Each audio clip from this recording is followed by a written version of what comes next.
할렐루야.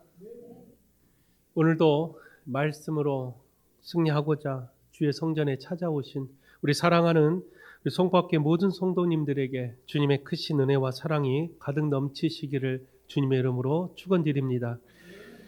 사순절 기간을 우리가 보내면서 여러 가지 기도해야 될 것이 참 많지만 그 중에 가장 우리가 먼저 생각해야 될 게 바로 사순절을 위해 이 땅에 오신 예수님의 모습입니다. 예수님께서 이 땅에 오셔서 사순절을 어떻게 보내셨는가?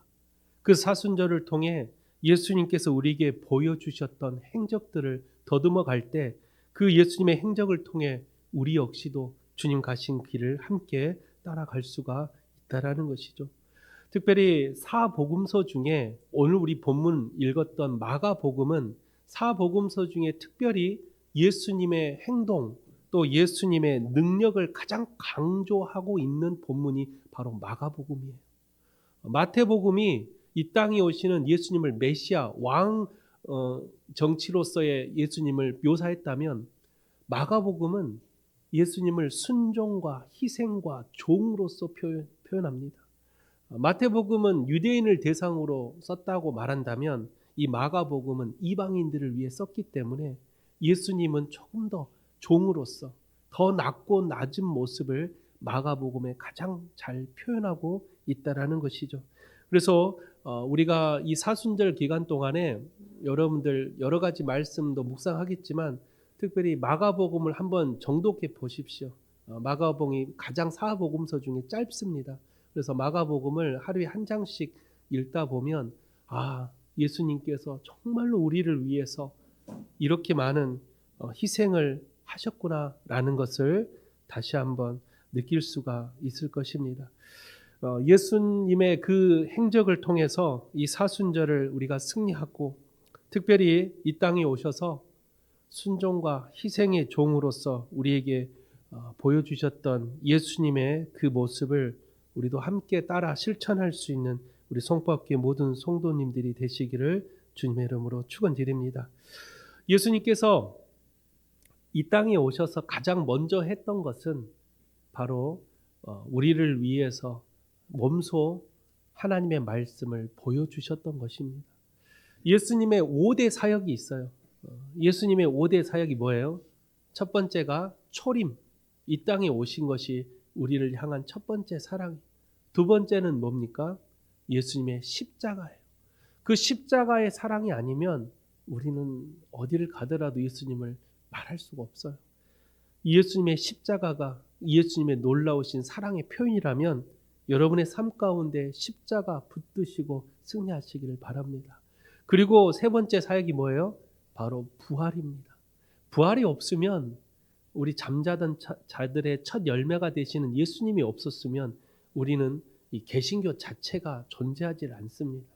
우리가 섬기고 있는 이 교회, 우리가 믿고 있는 예수님은 부활의 예수님입니다. 그 부활의 예수님을 마음속에 품고 살아가는 사람들이 바로 소망을 가지고 살아가는 사람들입니다. 그리고 네 번째 사역이 뭐예요? 예수님의 승천입니다. 예수님께서 승천하셔서 어디 계신다고 성경은 말합니까? 하나님 우편에 앉아 계신다. 그 말씀은 예수님이 하나님이고 곧 하나님이 예수님이라는 뜻이죠. 따라서 예수님은 우리를 위해 이 땅에 잠깐 오신 것이지 예수님은 태초부터 계셨던 분이다라는 것을 보여주는 사건이 바로 승천의 사건이. 이제 마지막 다섯 번째 예수님의 이 사역이 있는데 아직 이루어지지는 않았어요. 마지막 이 다섯 번째 우리에게 보여주신 사랑은 바로 재림입니다. 언제 오실지는 모르지만 다시 오실 예수님께서 우리에게 약속하셨습니다. 반드시 내가 너희들이 보는 그 올라가는 그대로 다시 내려오겠다. 우리는 다시 오실 예수님의 이 재림의 놀라운 사역을 마음속에 품고 오늘 또 주님과 함께 십자가의 길을 걸어가고 승리하는 그런 여러분들이 되시기를 주 이름으로 축원드립니다. 오늘 말씀의 제목이 바로 주님께 칭찬받는 사람이에요. 말씀 제목을 제가 곰곰이 묵상하면서 이 사순절에 우리가 주님께 칭찬을 받는다면 그나마 우리는 믿음 생활 잘하고 있구나 라는 그런 생각이 딱 머릿속에 스쳐 지나가는 거예요. 그래서 말씀을 제목을 딱 잡고 본문을 어디를 고를까? 이 마가복음 9장 14절에서 24절의 말씀은 칭찬의 말씀이라기보다는 제자들을 책망하는 장면이 더 큽니다. 그런데 이 말씀을 잘 들여다보면 아하, 반대로 예수님께 칭찬받을 수 있는 말씀을, 은혜를 받을 수 있겠다라고 생각을 해서 오늘 이 마가복음 9장 14절 24절의 말씀을 준비했습니다. 오늘 말씀의 제목처럼 우리 성포학교의 모든 성도님들은 주님께 칭찬받는 사람이 되시기를 부탁을 드립니다. 우리 사람들은 칭찬받기를 좋아해요. 오죽했으면 고래가 칭찬을 받으면 뭘 한다 그래요? 춤을 춘대요. 그런 속담이 있을 정도로 칭찬은 사람을 기쁘게 합니다. 그래서 우리가 사람들한테 칭찬을 자주 하라는 것은 그들이 할 수 있는데도 하지 못하는 것은 능력이 없어서가 아니라, 할 수 없어서가 아니라 하기도 전에 이미 내 마음이 그걸 할 수 없게끔 만들어져 버린대요. 따라서 사람들에게 칭찬을 해줌으로써 그가 할 수 있는 역량을 펼쳐주고 그가 할 수 있는 능력을 내세울 수 있게 해주는 게 바로 칭찬이라고 합니다. 따라서 여러분들이 교회에서 우리 성도님들 만날 때마다 칭찬하세요. 오늘은 어쩜 그렇게 예쁘십니까? 오늘은 어쩜 옷이 정말 참 아름다우십니까? 어쩜 이렇게 오늘은 미소가 아름답습니까? 하면서 칭찬을 좀 해보세요. 그러면 들을 때는 민망하지만 집으로 돌아갈 때 내가 그 정도로 옷을 잘 입었나? 내가 오늘 얼굴이 그렇게 잘생겨 보이나? 이런 생각을 하면서 입가에 미소를 띠며 집으로 돌아간다라는 거예요. 한 사람의 칭찬을 들을 때 그런 마음의 기쁨이 생긴다면 우리가 서로가 칭찬을 여러 사람이 해주면 얼마나 기쁨이 넘쳐날까. 우리 그리스도인들은 어디를 가더라도 칭찬하는 사람이 되어야 합니다. 남을 질책하고 남을 무시하고 남을 지적하는 사람들은 어디를 가더라도 대접을 못 받아요. 그런 사람은 또 다른 사람에게 더 큰 지적을 받아요. 따라서 그리스도인들은 누군가를 판단하고 지적하는 건 우리가 하는 일이 아니에요. 하나님이 하시는 일이에요. 우리는 그 사람을 할 수 있게끔 더 칭찬해주고 그들이 무언가를 펼쳐나갈 수 있게끔 그들을 위해 기도하며 그들을 도와줄 수 있는 사람이 바로 그리스도인이라고 말할 수 있습니다.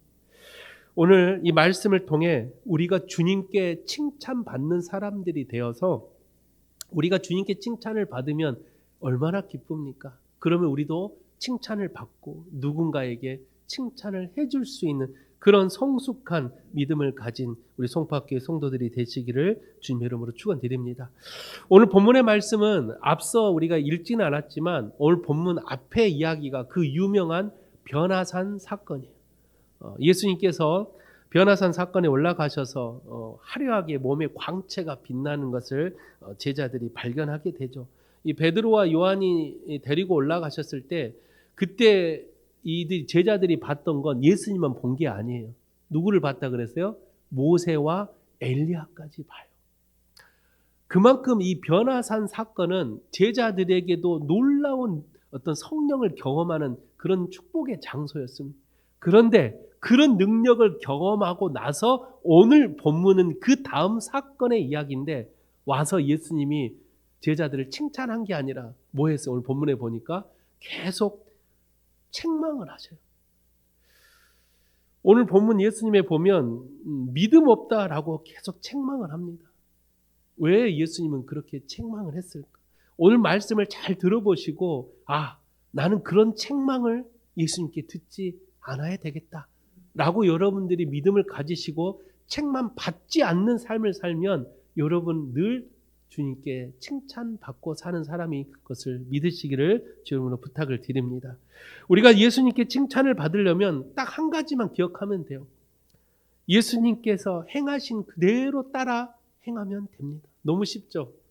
예수님께 칭찬받으려면 예수님이 보여주셨던 삶을 그대로 따라 살면 돼요. 그런데 마음은 원이로되 육신이 연약해서 그렇게 하려고 마음을 먹었는데 세상의 문을 열자마자 우리는 넘어지고 실패하고 좌절하고 낙심하고 늘 우리는 주님께 잘못했습니다. 그렇게 하루하루를 살고 있다라는 거. 왜 그럴까? 예수님께서 마태복음 7장 21절에 이렇게 말씀하십니다. 나더러 주여 주여 하는 자마다 다 천국에 들어갈 것이 아니요 다만 하늘에 계신 내 아버지의 뜻대로 행하는 자라야 들어가리라. 우리가 주님 사랑합니다 하고 교회도 열심히 다니고 신앙생활도 열심히 하지만 다 주여 주여 하는 자마다 하나님 나라에 들어가는 게 아니래. 어떤 자가 하나님 나라에 들어간다고요? 하나님의 뜻대로 행하는 자. 하나님의 뜻이 무엇일까? 우리 연약한 인간이 하나님의 뜻을 알 길이 없어요. 오직 했으면 데살로니가전서 5장 17절, 18절, 19절에 보면 항상 기뻐하라, 쉬지 말고 기도하라, 범사에 감사하라. 이는 너희를 향하신 그리스도 안에서 하나님의 뜻이다라고 말할 정도로 성경에 유일하게 하나님의 뜻이라고 말한 본문이 그 본문 딱 하나인데 항상 기뻐하라. 일단 실패입니다.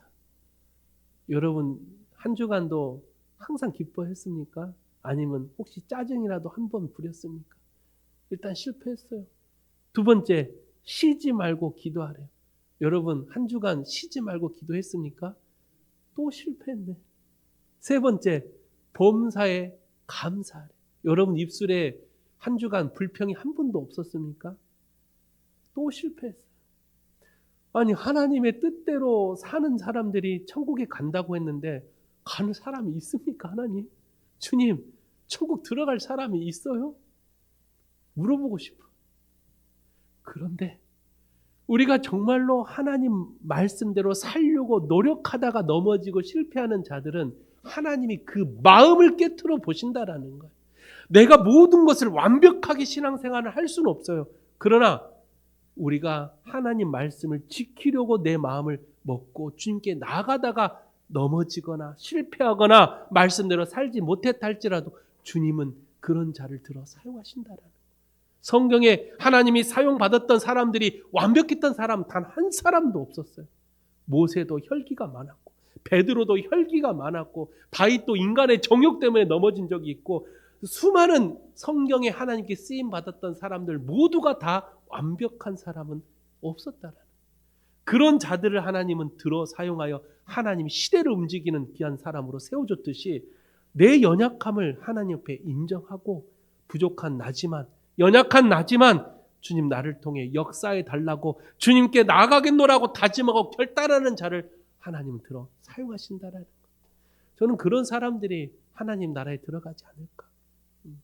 말로만 주님 사랑합니다 하면서 입술로만 고백했던 바리새인들처럼 성경을 아무리 많이 보고 성경이 능통할 정도로 사람을 가르칠 정도로 대단했던 바리새인 서기관들은 하나님 나라에 들어가지 못했다라는 거예요. 우리가 진정으로 하나님께 칭찬을 받으려면 예수님께 칭찬을 받으려면 어떻게 살아가야 주님께 칭찬을 받을 수 있을까? 바리새인 같은 사람이 되어서는 안 된다라는 주여 주여 하는 자마다 입술로만 하나님 사랑하는 게 아니라 하나님의 뜻대로 살려고 노력하는 자 부족하고 연약하지만 그 말씀을 오늘도 지키려고 하나님께 간구하는 자 그런 자들을 하나님은 특별히 칭찬하신다라는 것. 오늘 본문의 말씀을 통해서 우리는 어떻게 하면 예수님께 칭찬을 받을 수 있을까? 함께 말씀을 더 나눠보려고 합니다. 먼저 믿음 없는 사람을 예수님이 책망하셨는데 어떤 사람들이 믿음이 없었을까? 오늘 본문 앞에 변화산 사건에 예수님께서 누구를 데리고 올라가요? 베드로와 요한과 야고보 3명만 딱 데리고 올라가요. 여러분 그 말씀을 읽을 때 의아하지 않았어요? 왜 12명 다 안 데리고 올라갔을까? 성경에 오늘 변화산 사건뿐만 아니라 항상 예수님은 3명만 데리고 어떤 일을 했었어요. 왜 그렇다고 생각했을까?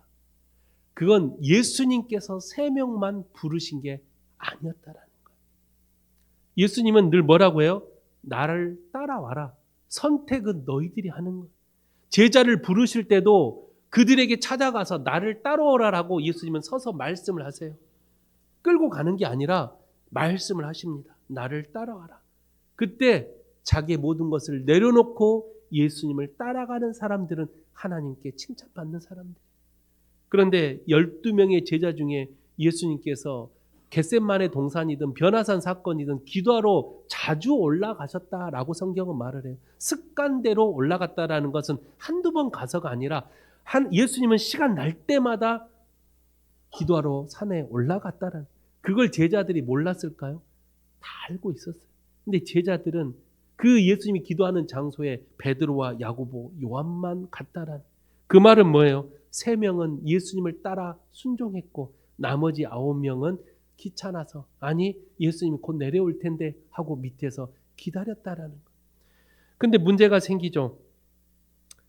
3명의 사람들은 변화산 사건에 하나님의 성령을 체험하는데 이 나머지 9명은 큰 문제가 생깁니다. 오늘 본문이 바로 그 9명에 일어났던 일이 우리가 묵상했던 말씀이. 예수님께서는 마태복음 16장 24절에 이렇게 말씀하십니다. 나를 따라오려거든 뭘 하라고요? 자기를 부인하고 자기 십자가를 지고 나를 따를 것이다. 나를 따라오려면 자기를 부인할 수 있어야 돼요.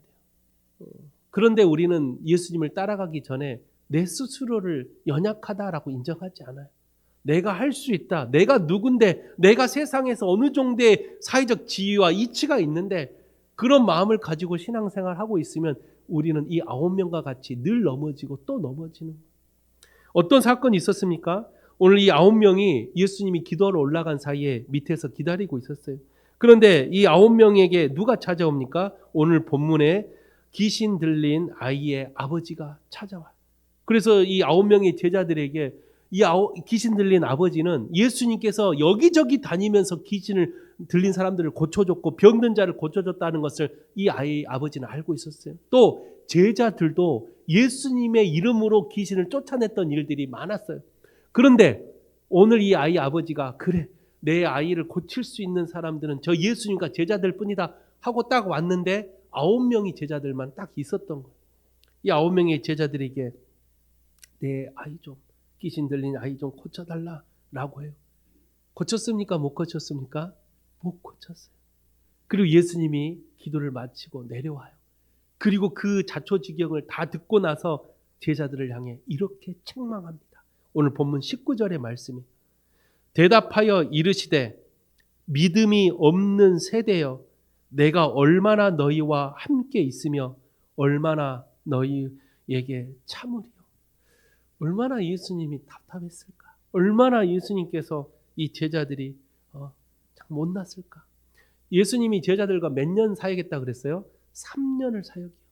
3년 동안 예수님께서 수많은 기적과 이사를 보여주고 예수님이 가시는 곳곳마다 놀라운 역사들이 일어났는데도 제자들은 아직도 믿음이 없다라는, 이런 책망을 받는다면 얼마나 부끄럽습니까? 제가 말씀을 준비하면서 그런 생각이 들었어요. 3년을 다니면서 예수님께 책망을 들었다면 여러분 지금 몇 년 신앙생활하고 계십니까? 여러분 지금 예수님과 몇 년을 신앙생활하고 계세요? 여러분이 지금 주님 앞에 내가 칭찬받을 수 있는 믿음을 가지고 있는 사람이 과연 몇 명 있을까? 우리는 이 제자 9명의 제자들보다 더 많은 신앙생활을 했음에도 불구하고 아직도 예수님께 책망받고 있다면 우리의 신앙을, 우리의 모습을 조금 변화시킬 필요가 있다라는 거예요. 언제까지 책망만 받을 것입니까? 언제까지 우리의 연약함을 하나님 앞에 고백만 하실 것입니까? 우리가 제자들은 3년에도 책망을 받았지만 우리는 30년, 50년을 신앙생활 했다면 성숙한 신앙을 가지고 예수님의 입술에서 믿음이 없는 세대가 아니라 착하고 충성된 종아라는 그런 칭찬을 받을 수 있는 우리 성포학교의 모든 성도들이 되시기를 주님의 이름으로 축원드립니다. 또 누가 책망을 받았냐면 오늘 아이 아버지도 책망을 받아요. 어떤 책망을 받았냐면 예수님 앞에 이 자초지경을 다 설명해요. 그때 예수님이 제자들을 딱 책망합니다. 그리고 나서 이 아이 아버지가 예수님께 이렇게 이야기합니다. 무엇을 하실 수 있거든 우리 아이 좀 또 불쌍히 여기서 도와주소서라고 말하자 예수님이 이 아이 아버지에게 이렇게 책망합니다. 본문 23절이죠. 할 수 있거든이 무슨 말이냐? 믿는 자에게는 능히 하지 못할 일이 없다. 아이 아버지가 했던 말을 자세히 묵상해 보세요. 예수님, 할 수 있거든. 여러분, 할 수 있거든이라는 것은 그럼 뭐예요? 할 수도 없을 수도 있다라는 거예요. 왜? 제자들이 실패했잖아요. 제자들이 이 아이의 귀신 들린 것을 쫓아내지 못했으니 아이 아버지로서는 혹시 예수도 그렇지 못할 수도 있겠다라는 생각이 드는 거예요. 그래서 할 수 있거든 우리 아이의 귀신 좀 쫓아내 주십시오 라고 그렇게 이야기했던. 그랬더니 예수님이 뭐라고 말해요? 할 수 있거든이 무슨 말이냐? 믿는 자들에게는 능치 못함이 없다. 우리의 믿음을 한번 들여다 보십시오. 할 수 있거든이 무슨 말이냐? 여러분, 세상을 살면서 할 수 있거든이 무슨 말이냐는 이 말씀이 우리에게 정말 많이 예수님이 물어보고 계세요. 우리가 사업을 준비할 때, 직장을 또 준비할 때, 어떤 대학교 시험을 보거나 뭐 인생의 중요한 결단을 하거나 기로에 섰을 때 우리는 어때요? 자꾸 고민하고 걱정합니다. 왜요? 이게 될까? 이 길이 맞을까? 내가 하는 선택이 이게 맞을까? 라고 자꾸 우리는 근심과 걱정과 고민과 여러 가지 생각들 때문에 망설이고 또 망설이고 있다라는. 왜 망설여요? 하나님은 전지전능하시고 무소부지하시다면서요. 우리의 모든 것을 꿰뚫어 보시고 우리가 무엇을 하실지 하나님은 다 알고 계신다면서요. 우리는 그렇게 믿음 생활 배웠고 우리는 그렇게 믿음으로 고백하고 있으면서도 막상 선택의 기로에 있으면 어떻게 할까 고민하고 또 고민하고 있다라는. 그때 예수님의 말씀, 할 수 있거든이 무슨 말이냐? 믿는 자들에게는 능치 못함이 없다면 믿음으로 선택을 하라는 거예요. 왜 우리가 가진 경험과 우리의 생각과 우리의 지식으로 자꾸만 그 선택을 하려고 합니까? 주님께 맡기면 못할 것이 없다면서요. 주님은 다 알고 계신다면서요.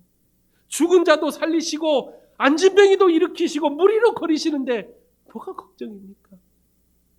그렇게 교회에서는 아멘하고 세상 문을 열고 교회 문을 열고 세상으로 나가면 될까? 과연 될까? 제가 미국에 있을 때 어떤 한 집사님이 아이를 갖지 못했어요. 아이를 오랫동안 갖지 못해서 기도하면서 늘 우리한테 그런 말을 해요. 한나의 축복을 제가 언제 받을 수 있을까요? 그럼 우리가 뭐라고 말해? 목회자는 금방 받을 수 있을 것입니다. 그런데 한 달이 지나도 6개월이 지나도 잉태하지 못해. 그러니까 이 아이 그 교회 집사님이 이제 시리에 빠져서 기도할 대로 했지만 안 되니까 지쳐가기 시작하는 거예요. 그러면서 울면서 목회자들 찾아와서 이제 더 이상 기도할 힘이 없대. 하나님이 내 기도를 응답해 주지 않는 것 같대. 나는 이제 할 수 없대. 하고 우리를 찾아왔어요. 그때 안수 기도를 해주고 아니다. 하나님께 더 맡겨라. 의지해라. 라고 기도를 하고 그 다음 달에 바로 잉태를 했어요. 그래서 곰곰이 생각해 봤어요. 왜 그랬을까? 그동안 기도할 때 이 아이를 가지지 못했던 이 집사님이 기도를 할 때는 자신의 의지로 한 거예요. 자신의 힘으로 한 거예요. 하나님 이렇게 해주시고 저렇게 해주시고. 그런데 자신이 포기하고 내가 할 수 없다라는 걸 다 내려놨을 때 그때서 하나님 역사하신다는 거예요. 참 그런 은혜를 경험할 때 하나님의 역사는 우리가 하는 게 아니라 믿음으로 하는구나. 하나님이 하실 수 있는 것을 내가 믿음으로 고백할 때 하나님은 역사하시는구나. 제가 전에 있던 교회 목사님의 3가지의 교회 어떤 큰 슬로건이 있었어요.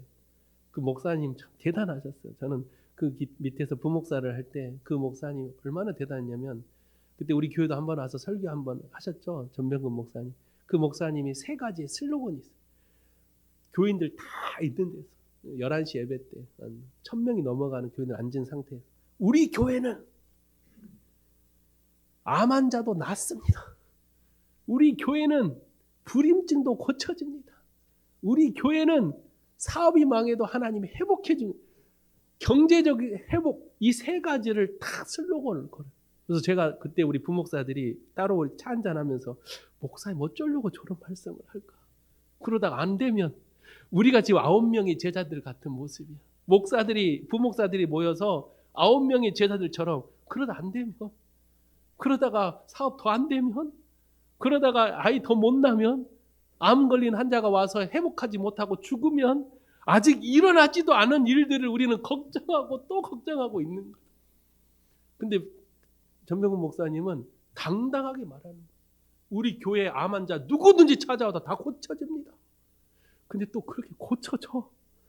여러분 그걸 진짜 믿음으로 하면 고쳐진다니까요.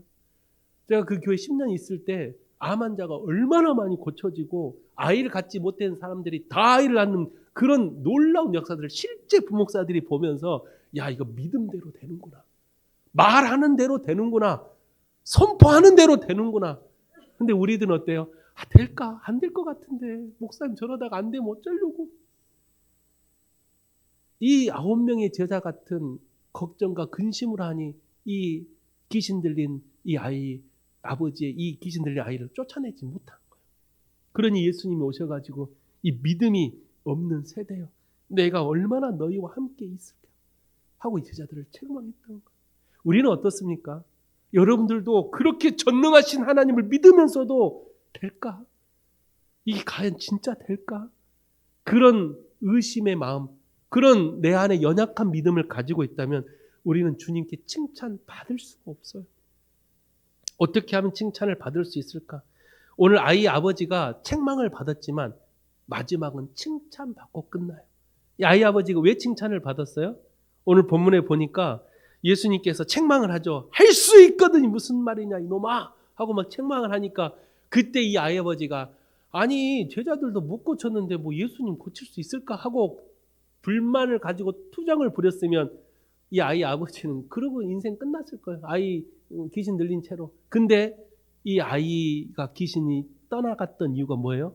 책망을 딱 받았을 때 아버지가 뭐라고 고백해요? 오늘 본문에 보니까 내가 믿나이다. 도와주소서 하면서 이 아이 아버지가 즉시 시정해요. 나의 믿음 없는 것을 도와주소서. 내가 믿음이 없어요, 예수님. 내가 믿음이 너무 약합니다. 하면서 예수님 앞에 그 자리에서 자기의 연약함을 인정하고 예수님께 엎드렸다라는 거예요. 그런 자들을 예수님이 칭찬하신다라는 거예요. 완벽한 사람을 칭찬하는 게 아니라 여러분 부족하죠. 그러나 예수님께 엎드려 간구해 보십시오. 나는 부족합니다. 나는 벌레만도 못한 나입니다. 그러나 주님은 하실 수 있습니다. 라고 이 아이 아버지처럼 즉시 자기의 연약함을 고백하고 이 예수님께 간구했을 때 주님은 칭찬을 했다라는 거예요. 또 성경에 보면 어떤 사람이 예수님께 칭찬을 받아요? 12해를 앓고 있었던 혈루증을 앓았던 여인이 고쳐졌던 사건 여러분 기억하실 것입니다. 마가복음 5장 34절에 보면 이런 말씀이 있습니다. 예수께서 이르시되 딸아 내 믿음이 너를 구원하였으니 평안히 가라. 내 병에서 놓여 건강할지어다. 예수님께서 이 혈루병을 앓았던 이 여인의 병을 고쳐주는데 이 고쳐줄 때 예수님께서 무슨 안수해서 고쳤거나 이 여인을 다 눕혀놓고 사람들 다 보는 데서 고쳐준 게 아니라 어떻게 고쳤어요? 너가 가진 믿음으로 너의 병을 고쳤다라고 말해요. 예수님이 길을 걸어가고 있었어요. 수많은 인파들이 예수님 주변을 에워싸고 있었어요. 그런데 이 혈루병을 앓았던 여인이 가졌던 믿음은 뭐예요? 내가 예수님의 그 옷자락 하나만 만져도 내 병이 나을 것 같은 그런 믿음이 있었다는. 여러분 뭔가 예수님 앞에 안수라도 받고 뭐 제자들 다 둘러싸서 뭐 이렇게 해야 병이 나을까 말까인데 이 여인은 다른 거 다 필요 없어.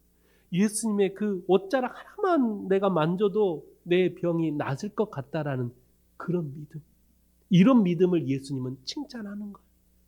이 믿음이 어떤 믿음인지 아세요? 히브리서 11장 1절의 믿음이에요. 믿음은 바라는 것들의 실상이에요. 보이지 않는 것들의 증거. 내가 눈에 보여져야지만 믿어지는 사람, 교회 생활을 그렇게 오래 하고 신앙 생활을 그렇게 열심히 했어도 내가 기도하고 그 기도가 응답 받아졌을 때만 주님 사랑합니다 할렐루야 라고 고백하는 성도들이 너무나도 많다는. 그래서 성경 뭐라 그래요? 기도할 때 이미 받은 줄로 알고 기도하라는 거예요. 근데 우리는 어때요? 기도하고 내 눈앞에 그 기도의 응답이 이루어져야 하나님 감사합니다.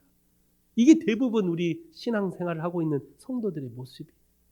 내 자녀가 이번에 대학을 시험을 준비하는데 주님 도와주십시오 하고 붙으면 할렐루야. 떨어져도 할렐루야 해야 되는데 떨어지면 기도가 약했나? 아직 때가 아닌가? 라고 감사하지 못해. 왜? 이미 자기는 기도할 것을 응답 받을 것을 이미 결정해 놓고 기도하는 사람들. 그런 기도는 하나님 원하는 기도가 아니에요. 그런 사람 칭찬 받을 수가 없어요. 어떠한 나에게 결말이 닥쳐올지라도 하나님 모든 것이 하나님의 뜻이고 하나님의 은혜입니다 라고 입술에 늘 감사가 넘치는 사람. 믿음은 보여져야지만 믿는 게 아니라 바라는 것들의 실상이요 보이지 않는 것들의 증거, 그 믿음을 가지고 있는 사람이 예수님께 칭찬받는 사람. 혈루병 아니었던 이 여인은요, 당시에 이스라엘 공동체 안에도 들어올 수 없었던 병든 자는 저주받은 사람으로 그 인식되었던 시대였어요. 근데 수많은 인파를 해치고 예수님의 옷자락을 잡기까지 그냥 가가지고 예수님 잡았을까요? 얼마나 많은 사람을 해치고, 혹시 다른 사람이 나를 보면 혈루병 아는 이 여인이 누군가 알아보면 야, 저 여자 혈루병 아니야? 그 자리에서 돌에 맞아 죽어.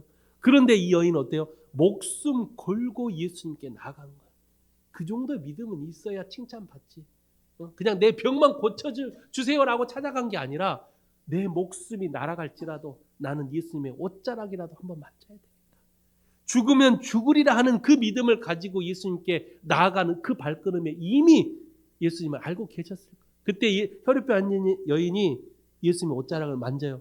그랬더니 예수님이 뭐라 그래요? 내 능력이 지금 나갔대. 누가 내 옷자락을 만졌냐? 그랬더니 제자들이 뭐라 그래요? 아니 지금 사람들이 엄청나게 몰려 있어서 뭐 지나가다가 만졌겠죠? 라고 제자들은 깨닫지를 못해. 그러나 예수님은 믿음의 손으로 만진 그 수많은 인파 중에서 자기의 옷자락을 만진 그 믿음의 손을 기억하신 거예요. 그게 병을 낫게 한, 그리고 그 모습이 예수님께 칭찬을 받은 모습이에요. 사랑하는 송파교 성도 여러분, 우리가 주님께 칭찬을 받으려면 뭔가 거대하고 보여지는 그런 사역이 아니라 정말로 보이지 않지만 아직 이루어지지 않았지만 내가 믿습니다 하는 내 마음을 가졌을 때 이미 칭찬을 받는다라는 거예요. 그런 믿음을 가지시기를 주 이름으로 부탁을 드립니다. 주님은 우리의 마음의 중심을 알아요. 아직 나오지 않았지만 가나안 혼인잔치에 물을 떠서 연회장을 가져다 줄 때 하인들이 생각 안 했을까요? 우리 이거 가져다가 연회장 갖다 주면 연회장 손님들한테 우리 맞아 죽을 거야. 우리를 농락했다고, 우리를 지금 업신여겼다고, 우리는 맞아 죽을 거야. 그런데도 그래, 저 예수님의 말씀인데 하고 믿음으로 물을 가지고 연회장을 갔을 때 이미 연회장 도착했을 때는 물이 뭐가 됐어요? 포도주가 됐다라는 거예요. 그게 믿음이에요. 예수님이 가져다 했을 때 예수님 먼저 포도주로 변화시켜 주세요. 그러면 가져가겠습니다. 이게 우리가 가지고 있는 일반적인 믿음이에요. 눈에 보여져야 믿어지는 믿음. 그러나 진짜 주님이 칭찬하는 믿음은 이 물을 연회장에 갖다 줘라 했을 때 아멘 하고 물을 가지고 주여 하고 갔더니 이미 포도주로 변해져 있는 거예요. 이런 믿음을 주님은 칭찬하시는 거예요. 우리 송파교회 모든 성도님들은 세상을 살아가면서 내 눈에 보여지진 않지만 아직 이루어지지 않았지만 주님 그렇게 될 거라고 믿습니다라는 그런 믿음을 가지시고 살아간다면 여러분들은 주님께 칭찬받는 사람이 될 것입니다. 한 사람 더 설명하자면 성경이 정말 많아. 예수님이 칭찬받던 사람이 많은데 그 중에 한 사람 여러분께 더 소개하자면 바로 백부장을 소개하고 싶어요. 백부장도 예수님께 칭찬을 받. 그 칭찬도 오지겠으면 이 이스라엘 나라 중에 이 사람의 믿음만큼 본 사람이 없다라고 말할 정도로 엄청난 칭찬을. 그러면 이 백부장은 어떤 칭찬을 받았어요? 백부장이 예수님을 찾아온 이유가 뭐예요? 자신의 하인이 병들었다. 여기서부터 백부장은 선한 사람이라는 걸 보여줘. 왜? 하인이면 종이잖아요. 그 당시에 종은 언제 죽어도 신경도 쓰지 않습니다. 자신의 종이 죽든 말든 또 돈 주고 사오면 되니까. 그런데 이 백부장이라는 관리는 자신의 하인이 병든 것을 보고 마음이 너무 아파서 이 병든 하인을 고쳐달라고 예수님을 찾아온 거예요. 이미 예수님은 그 백부장의 선한 마음을 알고 계신 거예요. 백부장이 그 하인을 데리고 예수님을 찾아왔을 때 주님 이 내 하인을 고쳐달라고 했을 때 뭐라고 말해요? 예수님이 그래 고쳐주겠다 했더니 백부장이 뭐라고 말해요? 아이고 주님 저는 정말로 부족한 사람입니다. 우리 집에 안 오셔도 돼요. 말씀만 하십시오. 그러면 나는 병이 고쳐질 거라고 믿습니다. 이게 칭찬받는 믿음이에요. 예수님 말씀만 해주세요. 그러면 우리 하인이 고쳐질 거라고 저는 믿습니다. 우리 이렇게 할 수 있는 믿음이 몇 명이나 있을까요? 우리는 어떻게 해요? 아 예수님 우리 집 좀 와주세요. 와가지고 좀 안수 좀 해주세요. 그래가지고 거기 안수하는데도 옆에서 아이고 병이 고쳐질 때까지 안절부절할 거예요. 그런데 백부장의 믿음은 예수님 말씀만 하세요.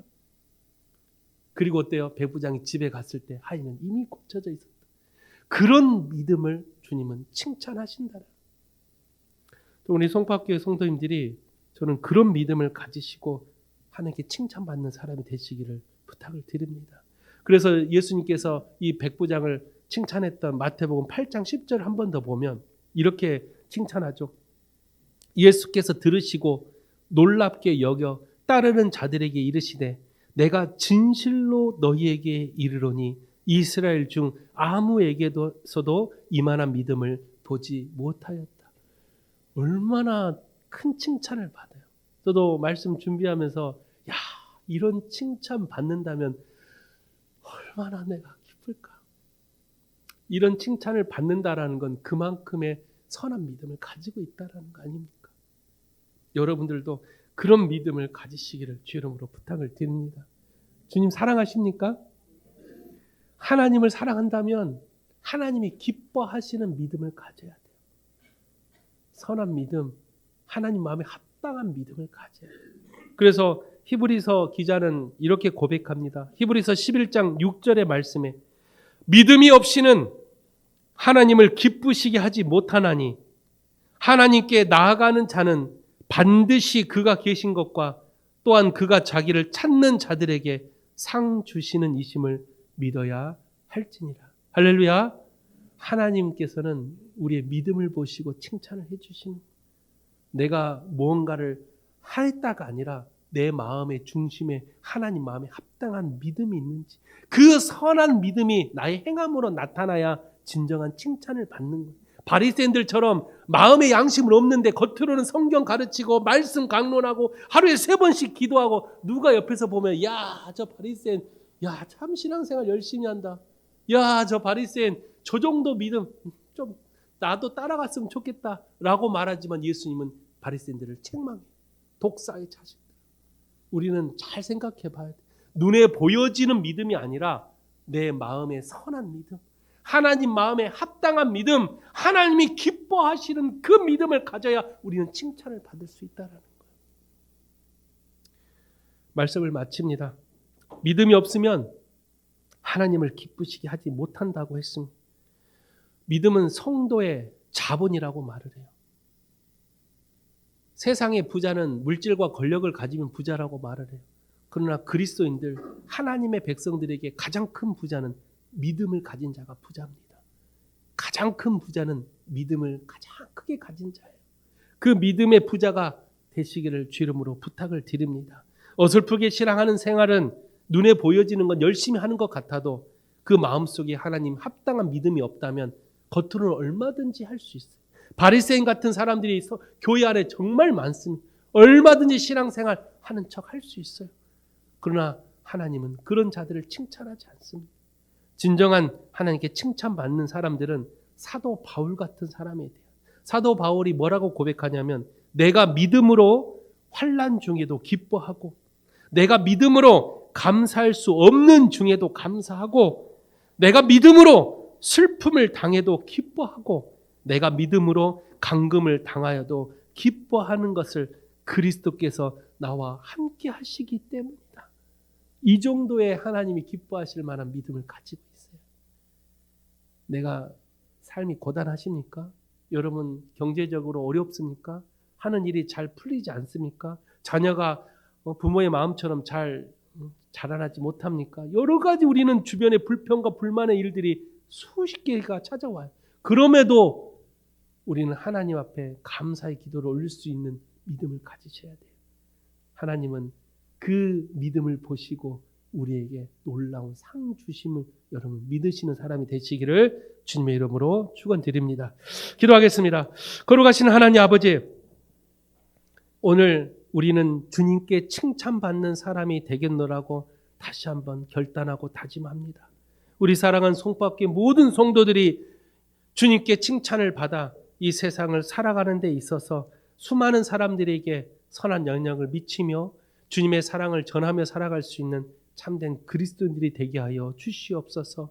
하나님을 기쁘시게 할 수 있는 것은 오직 믿음뿐이라고 했사오니 눈에 보여지는 믿음이 아니라 내 마음속 깊은 곳에 자리 잡고 있는 선한 믿음, 하나님 마음에 합당한 믿음을 가지고 살아갈 수 있는 우리 사랑하는 송파교회 모든 성도들이 되기를 간절히 바라오니 사순절을 보내면서 또 한 주간 세상을 살아가면서 하나님 마음에 합당한 믿음을 가지고 어디서든지 입술에 불평과 불만이 아닌 감사와 기쁨이 넘치는 우리 송파교회 모든 성도들이 되게 하여 주시옵소서. 모든 것을 주께 탁하며 살아 역사하신 예수 그리스도의 이름으로 기도하옵나이다. 아멘.